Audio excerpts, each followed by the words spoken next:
Welcome to Hong Kong. This is one of Asia's tiger economies. It used to be built around manufacturing.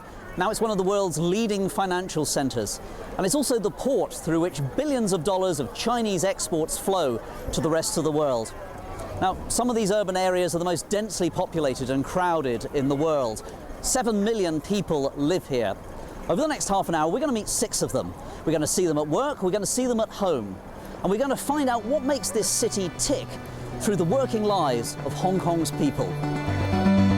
Hong Kong is made up of 2 main areas: Hong Kong Island and Kowloon.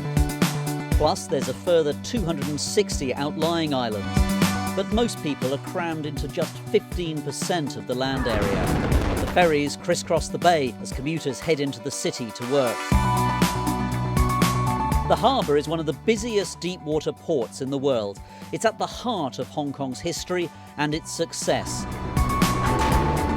200,000 Hong Kongers work in the freight and logistics business. Containers come in lots of different sizes. The smallest is the 20-foot container, and this terminal alone handles 5 million, or the equivalent of 5 million of these a year. If you laid them end to end, they'd stretch for 30,000 kilometres. Pilots gently bring in around 30 giant ships a day into the container port. On average, they're loaded and unloaded in just 14 hours.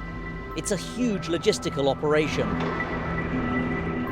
An army of skilled crane operators work around the clock. 3 shifts a day, 365 days a year. They only stop for typhoons. My name is Wong Ho Chung. I'm 29 years old.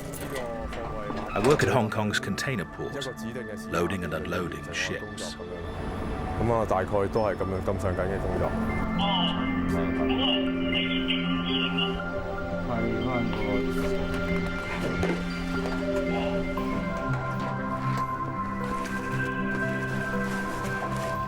This ship carries up to 6,500 containers.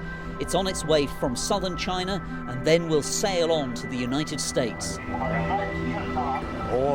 It's a very challenging job. It's about timing and speed. It's a skill, and not everyone can do it. Ho Chung's worked at modern terminals for 3 years. Skilled crane operators typically earn around $20,000 a year. That's slightly above the Hong Kong average wage.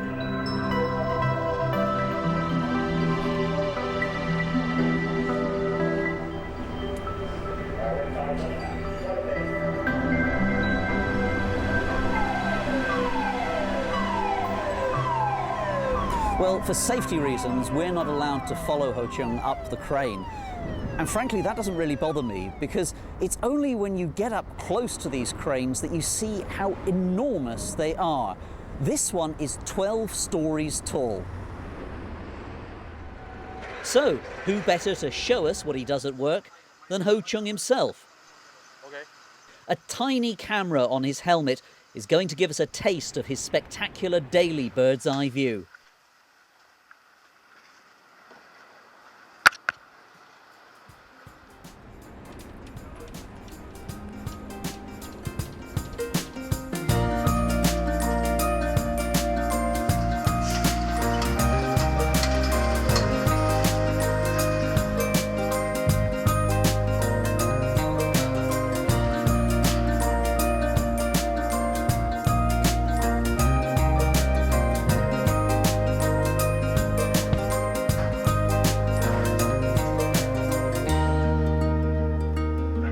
It may look like he's playing a giant man-sized video game, but it takes a lot more than an afternoon to master these skills. Ho Chung must place the containers with accuracy measured in a few centimetres. It took me 2 to 3 years to go through the training, but after that, it took another year to 18 months to really master the skills. When I first started, I found it so difficult to control the machine to run smoothly at such a height. I really think it took me a whole year to get the knack of every model, because our company uses a variety of crane types at this port. Ho Chung lives in Hung Hom. It's about 20 minutes commute to work.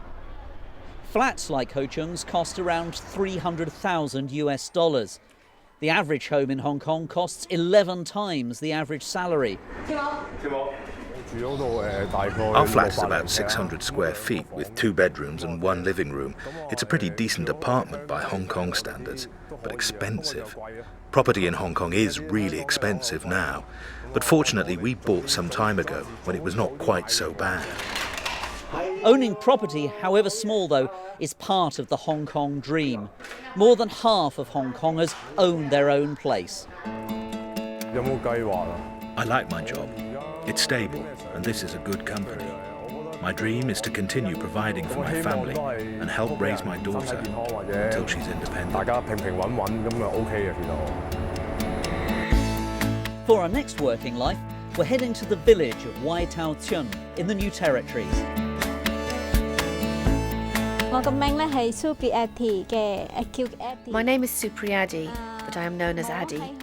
I came to Hong Kong to be a maid. Addie's been here 8 years. There are 300,000 domestic helpers in Hong Kong, mainly from the Philippines or, like Addie, Indonesia. I love little babies, and this job suits me because I get to look after the baby. Aaron is 18 months old. His dad runs a hairdressing business, and Aaron's mum couldn't follow her career in marketing without Addie's help. I work most days doing the housework, preparing meals and looking after the baby. I go out with my friends in my time off. And there's not a lot of that. 1 day a week off and public holidays. Addie is there for Aaron day and night.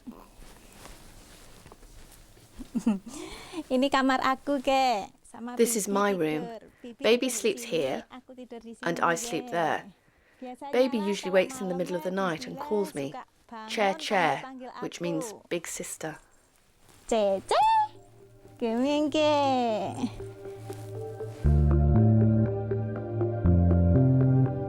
Addie earns about $500 a month. That's about 10 times what she'd get for similar work in Indonesia. She sends a third of her wages home. My own son is 11. My parents look after him back in Indonesia as my husband is dead. I see my son once every 2 years. I get tickets to go back to Indonesia to see him.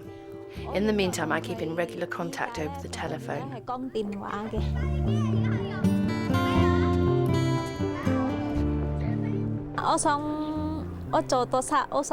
I want to work for the next 10 years. Then I'll go back home to Indonesia and open a small cafe.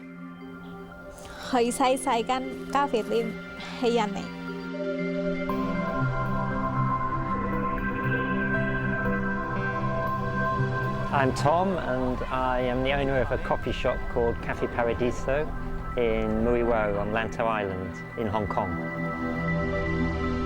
Tom came to Hong Kong from Britain 15 years ago. I've always wanted to have a coffee shop or tea room by the sea in a village from when I was a child, and this is kind of a dream for me to have this.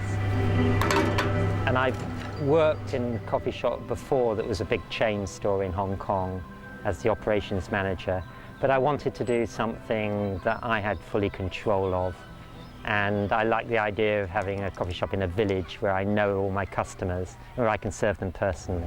Hi. I'd like one of your Brazilian Tom took a risk and a big drop in salary by striking out on his own, but he slashed his living costs and he's much happier now. Hong Kong is a city of small business people. If you look around the streets, there are a lot of little shops doing their own crafts. The main business areas are dominated by the big chains, but actually in the more traditional Chinese areas, it's all little shops, and they still have craftspeople doing their own thing. Cappuccino. I like the fact that I have a mix of customers, because some places just cater for Chinese and some just cater for expatriates, but I have a real mixture. The mornings are busiest. Commuters like to grab a coffee or a bacon roll before they take the early ferry into the city. We're on Lantau Island. It's one of the 260 islands that make up Hong Kong. The best way to get here is by ferry. We're 25 minutes from the centre of town. And one of the surprising things about Hong Kong is that actually, once you get away from the city, it's so green. You really feel like you're way out in the countryside. Tom's much happier now leaving the commuting to his customers. Hong Kong's a very busy place, so it's quite tiring just getting to work, coming back from work, whereas now I can just cycle to work in 10 minutes on my bicycle.